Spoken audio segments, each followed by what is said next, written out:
That was the zip line of Montreal hanging above me.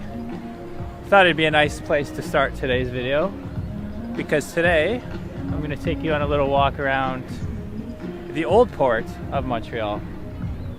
The old port is sometimes thought of as the same as old Montreal.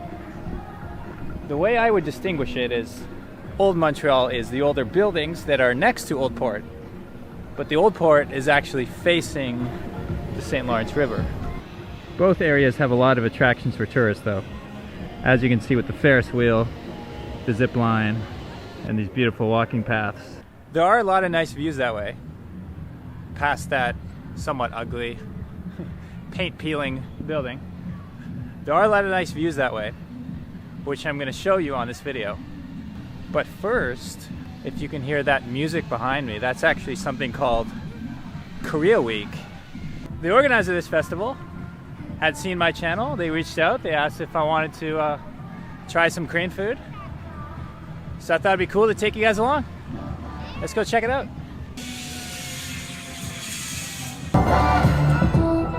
Sounds pretty loud in there. It might be hard for me to vlog. But before I go in, I'm just going to show you. There's so many events here happening all through the summer and into the fall as well.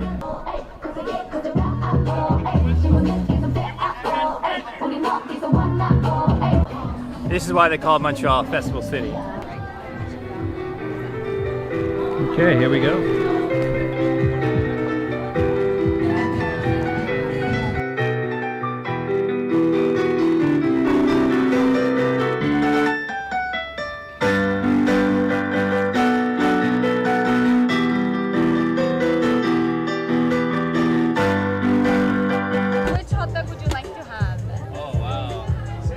That one looks great. This one? Yeah, I'll try that one, please. I just went to the bar. They served me a Sapporo. That's actually a Japanese beer, not a Korean beer. Don't tell the Koreans at the festival. But I can tell you they have soju, which is the traditional drink of Korea. It's a sort of rice liquor.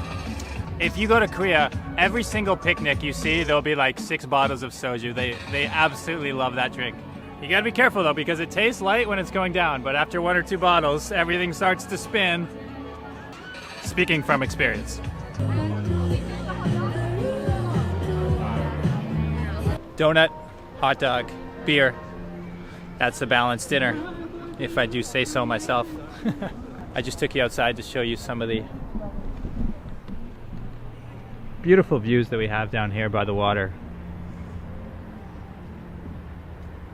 Look at the clock tower and the bridge beside us.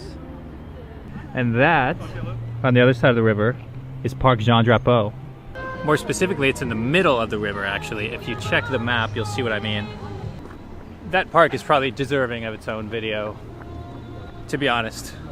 Let me know if you'd like to see that video sometime soon.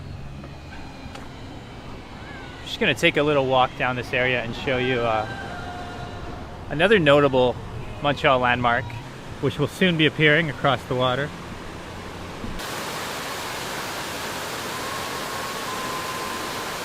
I can hear the mix of the fountain and the Korean karaoke behind me. The many sides of Montreal.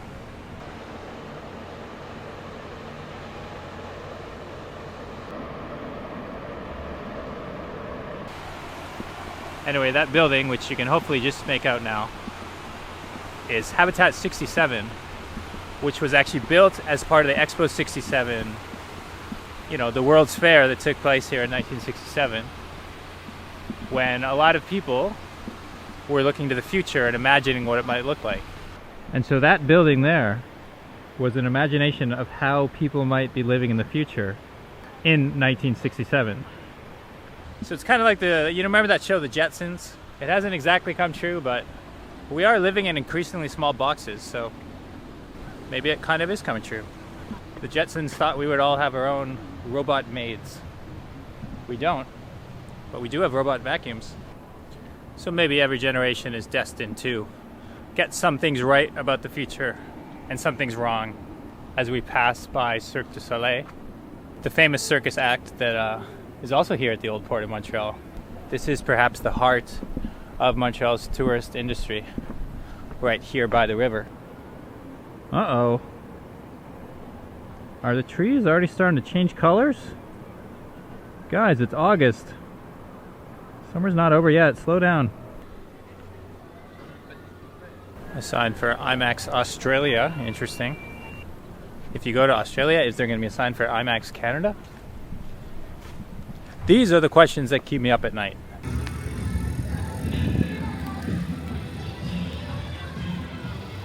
So for anyone who's a cyclist, I'm going to show you, there actually are some really cool bike lanes that run through the old port.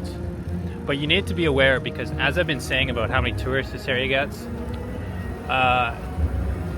there are just a lot of people who are, you know, taking pictures and like looking around, who don't even notice they're walking in the bike lane.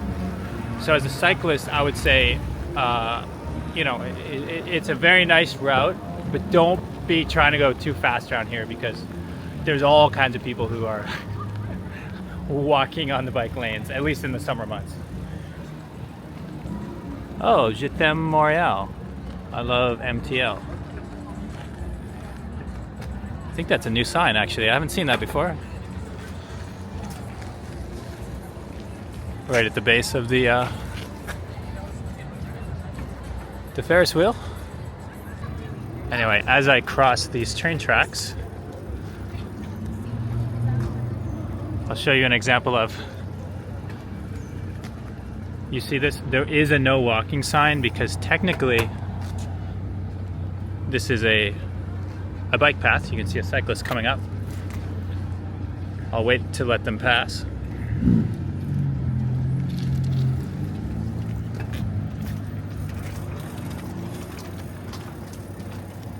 And maybe I'm lucky now because it's a bit later in the day, and also there's a lot going on by the water, so most people are over there. But I'm telling you, if it's a Saturday afternoon and it's a nice day and the old port is full of people, there will be hundreds of people walking down this supposed bike path. Yeah, just something to keep in mind. Of course, it doesn't even really look like a bike path, so there's to the tourist credit, I mean, it is confusing. But what isn't confusing is the beauty of these old buildings here. Now, it is not a coincidence that the oldest buildings in Montreal neighbor the old port, because once upon a time this was just a small port town. You know, it was boats coming in and up and down the river. We're shopping with the merchants here in a small place known as Montreal, in what was first a French colony and then became part of Canada in the very early days of this nation.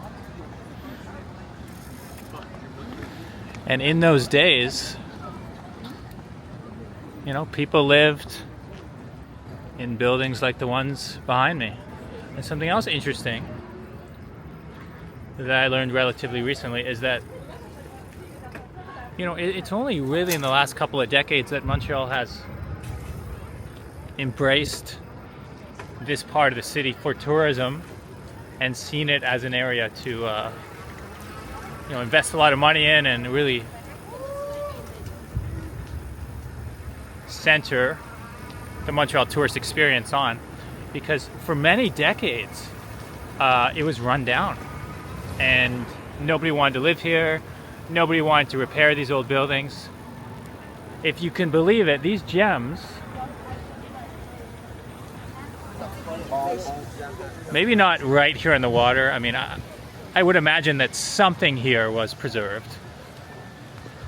But most of this neighborhood was in very bad condition.